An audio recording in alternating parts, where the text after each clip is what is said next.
Assalamualaikum warahmatullahi wabarakatuh. Perkenalkan, nama saya Ramadhani Tafian Suswoyo. Di sini saya sebagai moderator untuk membimbing jalannya presentasi kelompok 1. Yaitu ada pun di kelompok kami Muhammad Muafikul dan Riano Akbar. Adapun materi yang akan kami bahas yaitu tentang gempa bumi di Indonesia. Materi pembahasan yang pertama adalah identifikasi karakter bencana gempa bumi di Indonesia. Untuk yang kedua, identifikasi persebaran bencana gempa bumi di Indonesia. Yang ketiga, identifikasi dampak positif dan negatif gempa bumi. Yang terakhir, identifikasi, mitigasi, dan adaptasi bencana gempa di Indonesia. Baik, saya akan menjelaskan yang pembahasan nomor 1, yaitu yang satu itu identifikasi karakter bencana gempa bumi di Indonesia, yaitu ada definisi gempa bumi dan jenis-jenis gempa bumi, yang terakhir penyebab terjadinya gempa bumi. Gempa bumi adalah getaran atau yang terjadi di permukaan bumi akibat pelepasan energi dari dalam secara tiba-tiba dan menciptakan gelombang seismik. Gempa bumi biasa disebabkan oleh pergerakan kerak bumi atau lempeng bumi. Frekuensi suatu wilayah mengacu pada jenis dan ukuran gempa bumi yang dialami selama periode waktu. Gempa bumi diukur dengan menggunakan alat seismometer. Untuk jenis gempa bumi yaitu gempa bumi tektonik dan gempa bumi vulkanik. Untuk gempa bumi tektonik adalah gempa bumi yang disebabkan oleh pergerakan lempeng tektonik. Dan yang kedua ini gempa bumi vulkanik yang terkait dengan aktivitas gunung berapi dan pelepasan tekanan gas vulkanik. Untuk yang terakhir, yang C, yaitu penyebab terjadinya gempa bumi adalah gempa bumi disebabkan dari pelepasan energi yang dihasilkan oleh tekanan yang disebabkan oleh lempengan yang bergerak. Semakin lama tekanan itu kian membesar dan akhirnya mencapai pada keadaan di mana tekanan tersebut tidak dapat ditahan lagi oleh pinggiran lempengan. Selain itu, gempa bumi juga disebabkan oleh aktivitas gunung berapi. Untuk materi selanjutnya, saya akan persilakan kepada Muafikul. Baik, terima kasih moderator. Saya akan menjelaskan yang kedua, identifikasi persebaran bencana gempa bumi di Indonesia. Ini peta persebaran gempa bumi.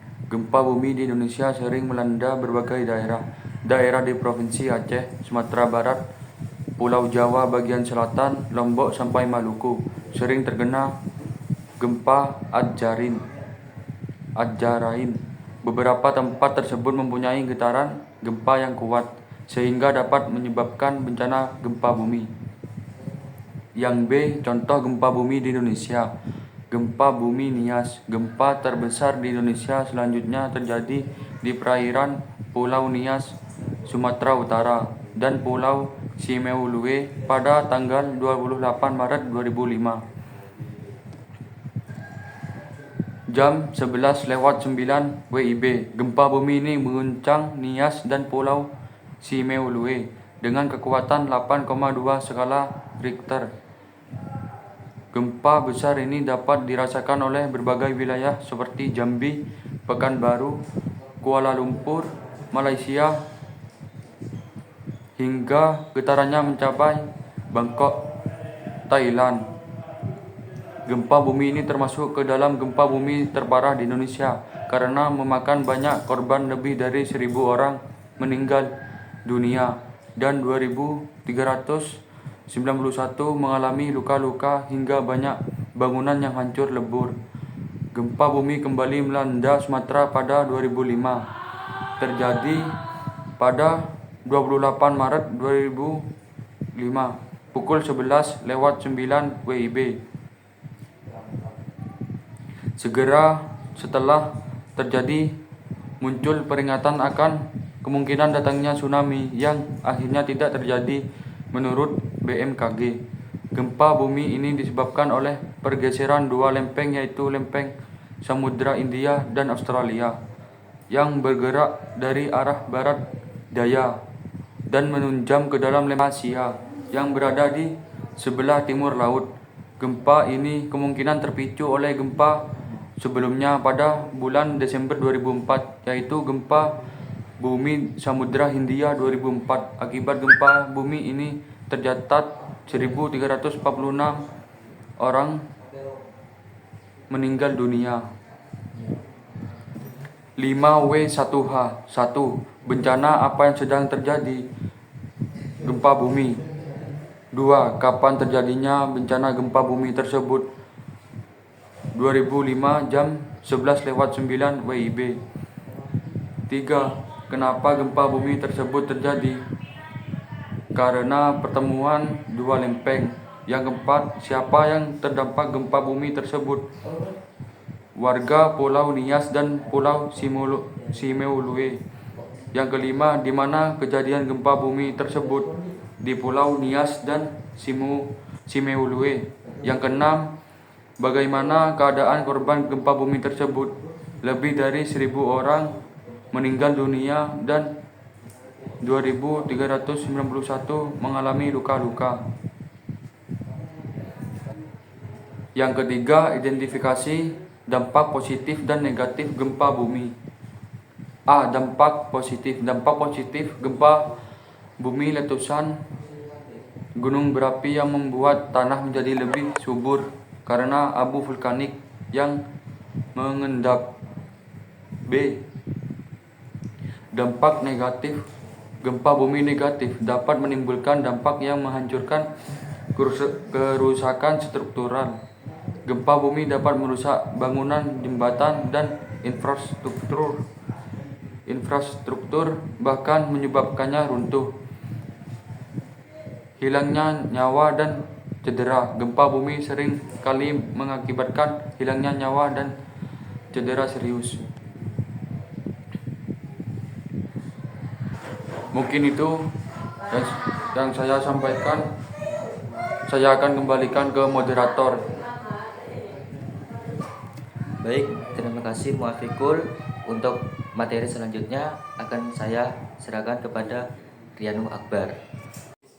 Baik, terima kasih moderator. Saya akan melanjutkan materi yang keempat, yaitu identifikasi, mitigasi, dan adaptasi bencana gempa bumi di Indonesia. Yang pertama, A. Prabencana, melakukan latihan yang dapat bermanfaat dalam menghadapi reruntuhan saat gempa bumi, seperti menunduk, perlindungan terhadap kepala, berpegangan ataupun dengan bersembunyi di bawah meja, menyiapkan alat-alat pemadam kebakaran, alat keselamatan standar, dan persiapan obat-obatan yang lainnya. Yang kedua, B. Saat bencana, berlindung di bawah meja untuk menghindari dari benda-benda yang mungkin jatuh. Yang kedua, tetap lindungi kepala dan segera menuju ke lapangan terbuka. Yang ketiga, hindari menggunakan lift dan eskalator, gunakan tangga darurat. Yang keempat, jangan berdiri dekat tiang, pohon, sumber listrik, atau gedung yang mungkin roboh. Yang setelah bencana, yang pertama, bangunan yang terdampak aman untuk diakses atau dihuni. Yang kedua, apabila ingin mendirikan tenda keluarga di sekitar rumah, hindari potensi tertimpa bangunan. Ketiga, pastikan informasi dari sumber resmi dari BNPB, BMKG, ataupun BPBD. Yang keempat, jangan terpancing isu hoaks maupun meneruskan ke orang lain.